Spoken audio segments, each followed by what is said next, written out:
Je vous remercie beaucoup de me laisser l'opportunité de vous présenter quelques résultats d'une étude randomisée européenne qui a eu lieu en établissement médico-social, en partie aussi à Genève et dans d'autres endroits en Suisse romande et en Suisse italienne.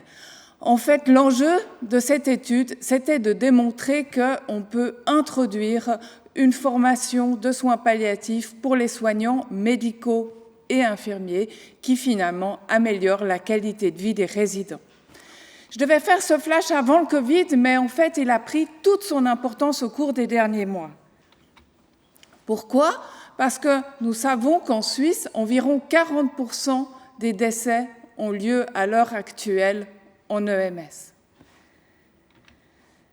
C'est des chiffres qui sont extrêmement variables, puisque par d'une étude européenne, plusieurs autres pays, je ne vais pas rentrer dans le détail aujourd'hui, mais plusieurs autres pays comme la Belgique, la Finlande, la Norvège, l'Angleterre ont aussi participé. Et vous voyez les différences finalement entre le nombre de décès suivant les pays qui sont très liés à l'organisation de notre système de santé et au maintien finalement des personnes âgées à domicile. Je vous parlais du Covid, effectivement, si on fait juste ce lien-là, vous voyez qu'à Genève, il y a à peu près 40% des décès, c'est surtout des personnes âgées qui sont décédées, 40% de ces décès qui ont eu lieu aussi en EMS.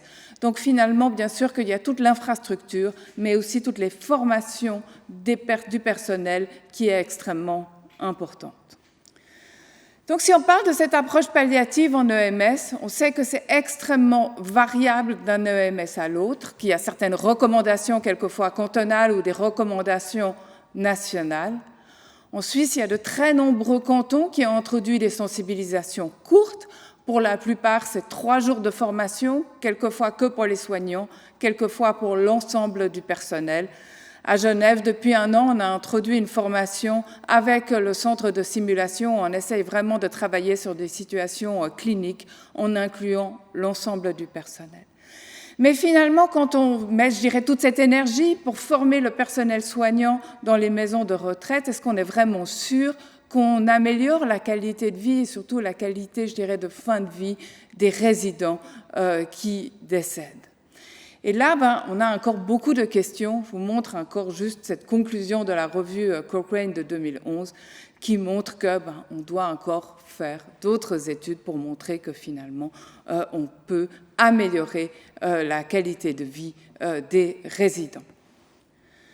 Donc, je vous parlerai aujourd'hui de l'étude PACE. L'étude PACE est une étude européenne qui a inclus 7 pays qui a été payé par l'Union européenne de 2014 à 2019, avec 3 objectifs. Un objectif, c'était de mieux comprendre l'interaction entre les structures de soins palliatifs et les établissements médico-sociaux, ce qui est un petit défi même en Suisse, puisque chaque canton, chaque EMS a un petit peu sa politique particulière. De faire une étude, je dirais, vraiment épidémiologique, de regarder un certain nombre de facteurs et de comparer les EMS entre eux. Et puis finalement de faire une étude randomisée, c'est-à-dire de faire une intervention de soins palliatifs dans un certain nombre d'EMS randomisés et de montrer si on améliore la qualité de fin de vie des résidents, mais aussi la formation des professionnels. Pour des raisons que vous connaissez bien, même gré d'un certain nombre de contacts qu'on avait eus avec la Belgique qui a finalement coordonné cette étude, la Suisse n'a pu être inclue dans les discussions dans les années 2010. Mais finalement, grâce à un soutien de l'Académie suisse des sciences médicales qui a soutenu la recherche en soins palliatifs pendant 5 ans, nous avons pu obtenir des fonds pour finalement, je dirais, prendre un petit peu le train en marche parce qu'il nous semblait extrêmement important d'avoir des résultats aussi de la Suisse. Nous avons donc pris le train en marche, ce qui fait que nous avons fait l'étude, je dirais, épidémiologique à un moment donné, après l'étude randomisée, raison pour laquelle finalement nos résultats n'ont pas été inclus dans ces premières publications. Nous avons fini l'analyse et nous sommes en train de les soumettre. Montre juste 2 résultats, finalement c'est donc un temps donné. Nous avons finalement pris tous les décès en EMS dans certains EMS de Suisse romande et de Suisse italienne et nous avons mesuré la qualité de fin de vie des résidents. C'est quelque chose de compliqué parce qu'à l'heure actuelle, nous n'avons pas de bonnes échelles et nous sommes obligés de faire du rétrospectif, donc d'aller interroger le personnel soignant et les proches, comment ils ont finalement eux-mêmes mesuré ou ressenti la fin de vie, et ça reste extrêmement subjectif et nous devons clairement encore travailler sur des meilleures échelles. Je montre juste les résultats d'une des échelles, pas rentrer trop dans le détail, mais disons que globalement, si on regarde la qualité de fin de vie des résidents en EMS que nous avons mesurés, les résultats sont un tout petit peu meilleurs pour la Suisse, mais globalement, il n'y avait pas de différence statistiquement significative. La même chose, une autre échelle qui a permis, à l'aide de petites vignettes, de mesurer finalement les connaissances de soins palliatifs du personnel soignant qui travaille en EMS. Et là aussi, quand on compare les résultats suisses aux autres pays européens, on ne voit pas de grosses différences. On ne peut pas dire que nos professionnels sont nettement mieux formés que dans d'autres pays, peut-être même au contraire. Donc voilà, j'en viens à l'étude que je présente aujourd'hui, l'étude qui a été publiée dans le JAMA, qui finalement cherche à évaluer l'efficacité de ce programme de soins palliatifs. Les questions principales de recherche, c'est finalement, est-ce que le fait de faire une intervention de soins palliatifs qui s'appelle Step to Success Program améliore le confort dans la dernière semaine de vie des résidents? Et la deuxième question, est-ce que ce programme finalement améliore les connaissances en soins palliatifs des professionnels de la santé qui travaillent en EMS? Il y a bien sûr beaucoup d'autres sous-questions sur lesquelles je n'aurai pas le temps de venir aujourd'hui, mais je vous encourage à lire l'article. La méthode, c'est donc une étude randomisée qui a eu lieu entre 2015 et 2017, qui compare ce programme, l'intervention, avec les soins habituels contrôle. La randomisation a été faite par EMS séparément dans chaque pays. En Suisse, nous avons été relativement modestes. Nous avons eu 8 EMS randomisés, 4 qui ont reçu l'intervention, 4 qui ne l'ont pas eu. Les mesures ont eu lieu au temps 0, au début de l'étude, et à T17. 17, ça veut dire après 12 mois d'intervention, 12 mois de formation. Et nous avons à chaque fois, finalement, mesuré la qualité de fin de vie des résidents décédés dans les 4 derniers mois. Nous avons à peu près 144 résidents par groupe. Il a été calculé qu'il fallait à peu près 144 résidents par groupe pour montrer une amélioration du score de l'échelle qui mesure la qualité de vie de fin de vie des résidents. La formation, pas le temps d'en parler aujourd'hui, mais je pense que c'est un point important sur lequel on doit continuer à travailler, continuer à rebondir. C'était une intervention qui a été développée en Angleterre. Il y a un livre qui a été fait, qui est actuellement traduit par les Belges en français, donc on pourra aussi utiliser en Suisse romande, qui vraiment est relativement, je dirais, quand même complexe dans son design, et ça explique possiblement une partie des résultats. C'est vraiment step by step. La première étape, c'était de discuter finalement du plan de soins, du projet de soins, et c'est vraiment quelque chose qu'on souhaite aussi faire au niveau des HUG et au niveau du canton. Le fait finalement de s'assurer des symptômes des patients, de s'assurer qu'on leur offre des soins palliatifs de bonne qualité, et puis vraiment la partie sur la fin de vie, sur les derniers jours de vie, de management des derniers jours de vie, et on prenait aussi soin finalement des professionnels et des proches au décès des résidents.